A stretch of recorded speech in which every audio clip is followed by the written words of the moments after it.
ধন্যবাদ এবং আসসালামু আলাইকুম। আরেকটি ভিডিওতে আপনাদের সবাইকে স্বাগতম। আজকে আমি কথা বলবো মিলনের জন্য সঙ্গিনী প্রস্তুত কিনা তা বোঝার উপায় কি। 5টি বিষয় বলবো, খুবই গুরুত্বপূর্ণ। অবশ্যই 5টি বিষয় মাথায় রাখবেন এবং এই 5টি বিষয় যদি মাথায় না রাখেন তাহলে আপনাদের ভিতরে যে একটা কনফ্লিক্ট হয় সেক্সুয়াল বিষয়গুলো নিয়ে, সেই বিষয়গুলো কিন্তু আপনি অজানা থেকে যাবে। এবং এই বিষয়গুলো হয় কি যে অনেক সময় আমি একটা দুটো তিনটা জানি, কিন্তু প্রপার ওয়েতে এটা ফলো করা বা এটা আমি অ্যাপ্লাই করা সেটা কিন্তু হয় না। আজকে ভিডিওটিতে এমনই বিষয় নিয়ে কথা বলবো। অবশ্যই প্রথম থেকে শেষ পর্যন্ত এই যে 5টা বিষয় দেখবেন। প্রথমে একটি জিনিস বলে নিই যে মিলনের জন্য সঙ্গিনী যে প্রস্তুত কিনা সেটা আপনার জানা কিন্তু অবশ্যই দরকার। কেননা এটার মাধ্যমে কি হতে পারে যে আপনার ভিতরে একটা কনফ্লিক্ট হবে। কিভাবে? হয়তোবা সে প্রস্তুত ছিল না, কিন্তু আপনি যখন এই ধরনের অ্যাক্টিভিটি করতে গিয়েছেন তখন তার খারাপ একটা এক্সপিরিয়েন্স হয়েছে, খারাপ একটা ধারণা হয়তোবা তৈরি হয়েছে। হয়তোবা হতে পারে সেক্স বিষয়ে তার হয়েছে, অথবা আপনার সম্পর্কে হয়েছে। হয়তোবা আপনাকে বিভিন্ন রকমের ক্রাইটেরিয়া দিয়ে দিতে পারে বা আপনাকে বলতে পারে আপনার লোক হিসেবে এইরকম। সো এই বিষয়গুলো থেকে মুক্তি হতে হলে 5টা বিষয় আপনাকে মাথায় রাখতেই হবে যে আপনার সঙ্গিনী আসলে সে অ্যাক্টিভ কিনা, সেই বিষয়টা অবশ্যই আপনাকে মাথায় রাখতে হবে। আমরা প্রথমে যেটা বলি, নারীর যোনিপথে কামরস সে সিক্ত হয়ে যাবে। খুবই ইম্পর্টেন্টলি মনে রাখবেন আপনারা এটা।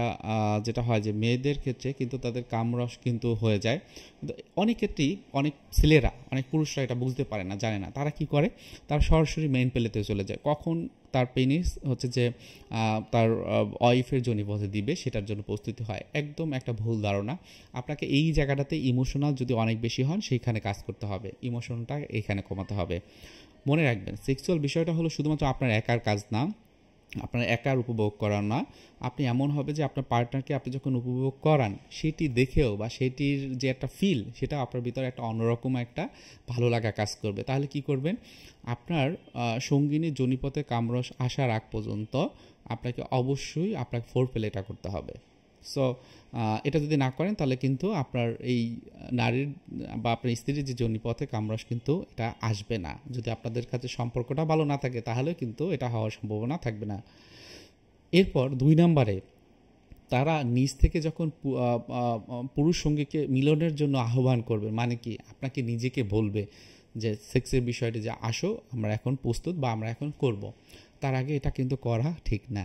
মনে রাখবেন আপনি যেরকম এক ছেলে হিসেবে খুব বেশি অস্থির থাকেন জিনিসটি করার জন্য, তাদের যখন পিকে হয়, পিক সময়টা যখন আসে তারা কিন্তু আপনাকে ইনভাইট করবে।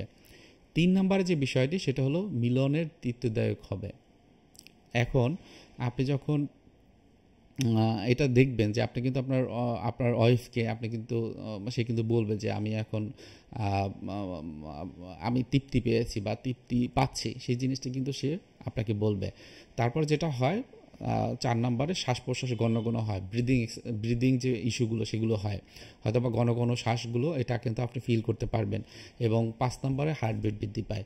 সো এই বিষয়গুলো আপনার মাথায় রাখবেন। যদি দেখেন যে মিলনের পূর্বে এই ধরনের বিষয়গুলো আপনার ওয়াইফের ক্ষেত্রে হচ্ছে, সেক্ষেত্রে আপনারা অবশ্যই মেইন পেলেতে যেতে পারেন, অর্থাৎ পিনাট্রেশনের যে বিষয়গুলো সেগুলো করতে পারেন। সাবস্ক্রাইবটি এখানে রাখছি। অবশ্যই আমাদের চ্যানেলটি সাবস্ক্রাইব করে রাখবেন ভবিষ্যতে এই ধরনের আরও তথ্য পাওয়ার জন্য এবং মানসিক স্বাস্থ্যকে ভালো রাখার জন্য আপনি নিজেই এই ইনিশিয়েটিভটি নেবেন। আমাদের চ্যানেলটি সাবস্ক্রাইব করে রাখবেন। ধন্যবাদ।